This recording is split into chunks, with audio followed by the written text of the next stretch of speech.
have learned over the years that many times I choose not to say something intentionally because it sometimes can dip over that savior territory of me trying to change the perspective of the client when really they will eventually get there by themselves, and they always do. And I see it for them at the moment. I just don't need to say it. And when it comes to over following up, it's also an anxious energy because then what you do is you don't recognize that your client is powerful enough to come back to you if they say it would. Hello, my dearest entrepreneur friends. Welcome back to another video. Today, we're going to talk about silence, especially in leadership. Now, the more I have matured as a person, and I'm not saying it's a done deal. It's still a work in progress. But the more I have matured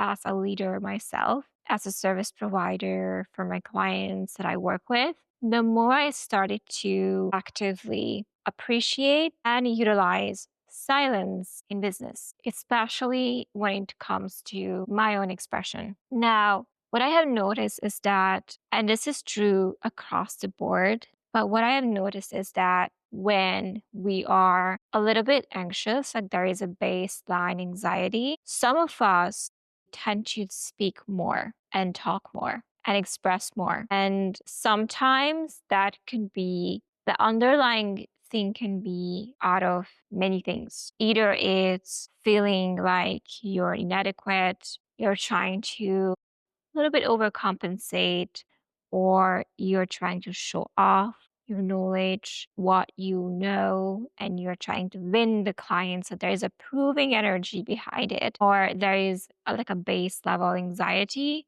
But even when it comes to proving energy, I do believe that underneath there is a bit of a base level anxiety. And what I have noticed is that when we are leaders who like to over speak, and I don't want to kind of mix like over delivering versus over speaking, because sometimes over delivering is above expectations. It's about going the extra mile, which is completely different than over speaking or almost like overcompensating. I think that's a different lane. So I don't want us to mix those two together. I want to talk about this aspect when we feel that we need to express more and speak more. Now, I also want to dissect it into two sections. The first one would be in terms of a sales conversation, and the second would be after someone comes to you in terms of a consultation or you are reporting or debriefing. So, in terms of a sales conversation, what I have found is the more you speak, the less confident you will come across. Very simply because it's more about measuring and understanding when to speak and when to listen and take notes. And the more you can hold back your silence and ask people questions to kind of prompt them a little bit so you understand more, the more you are in the observation and understanding role, which I believe that in a sales conversation, it's where you should be. Now, this also means that, and I'm sorry to kind of burst your bubble, if you are the I'm just following up, I'm just following up, I'm just following up type of person, it's not about not being proactive. It's about trusting that when you had the chance to create an impact on the client, that by you choosing when to speak and when to listen and when to understand them, which is, by the way, the whole idea is to help you understand the client better.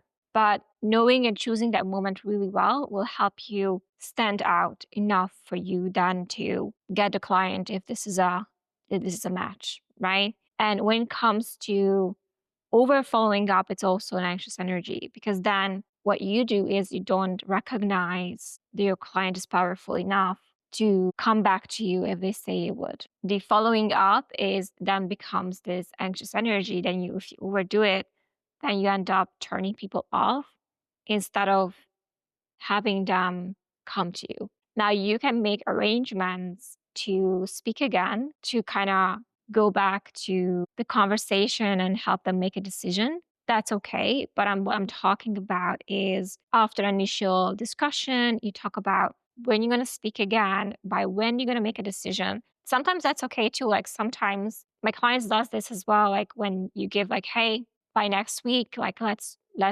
talk again. Let's see, like let me know by Wednesday, by this date. Like by having you put that timeline for them to come back to you, it helps you to not just be in the dark and uncertainty and kind of have that urge to speak and to fill the voids kind of like dialed back completely. Okay. So that's something I wanted to kind of put that out there, that it's by you wanting to understand, it's by you measuring and holding back and knowing when to do that. You're gonna come across as much more valuable than if you were just blubbery blob over someone. I think I talked to you guys about my chiropractor experience when I went to this chiropractor, and he was talking so much and he went on tangents that I just was so like confused instead of feeling heard and understood. And I think sometimes when we overspeak, I think that could also be confusing people. So that's another reason not to do it,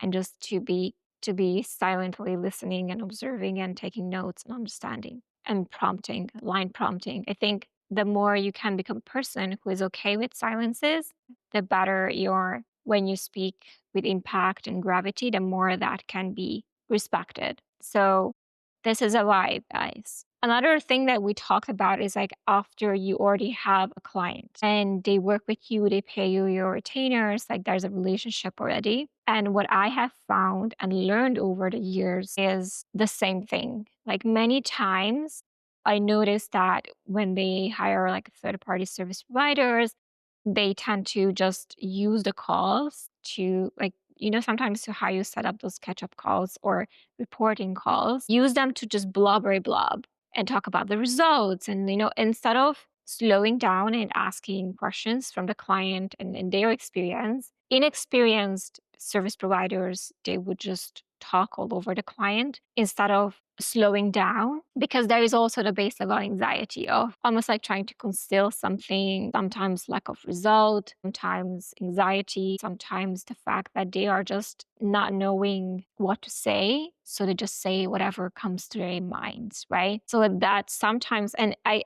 also observe there is a mismatch between the conversation itself, and they can go off tangents as well that are not related to the conversation, and observe clients getting upset about it and just be like, okay, we're good here. Like, especially when you're busy and you are working with clients who have like bandwidth issues, like they need you to just, when you speak, you say what you need to say and then zip it and then let them be. And sometimes that can be an overextension, overstaying in a conversation longer than you should be. I think that's a skill itself to recognize when the conversation fizzles out and when you need to wrap it up and keep moving, right? And if the client has to do that for you, then you probably have done this wrong. Just a cue. You missed a cue, probably.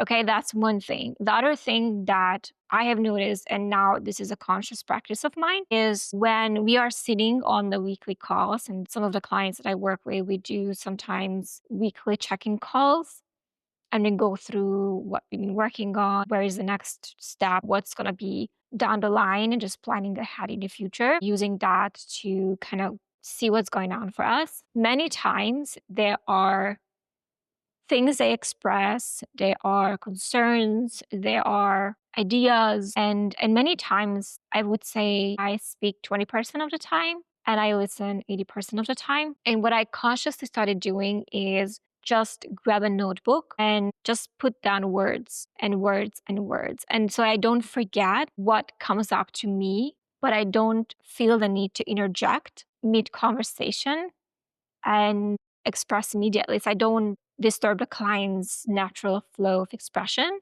What I like to do is just words, and I speak when they're like, okay, what do you think? So that is a cue as well that you need to look for. And then I kind of try to structure and put like more weight behind my points instead of saying everything.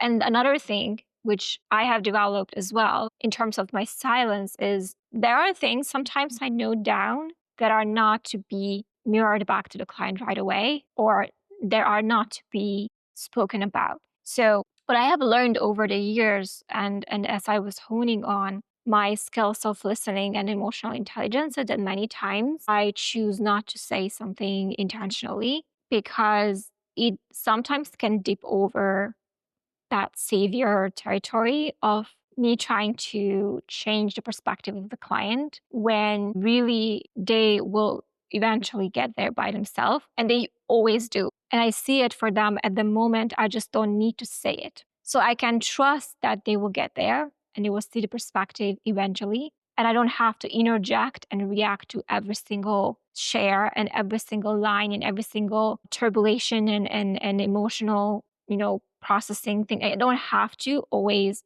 respond to those. Those sometimes can just be left alone. And I can then focus on what's really is important from this, like what do we need to focus on and reflect those parts. But I think that also is something that you can develop over time as you're helping people, as you are consulting or working together with clients for a long time, is that when to speak, when to let them be, and when to share, and when to choose silence over not sharing something because you trust that they will eventually get there. What I sometimes like to do, and I think this is such a good way of being, is I like to plant seeds. And what I like to do is use my own example. I think those are the most powerful seed planting exercises when you do believe there is something that you feel that is very strongly in misalignment for the client right now, but you don't want to interject and kind of save them from their lessons. What you can do is just talk about your own example and just say, like, in my business, or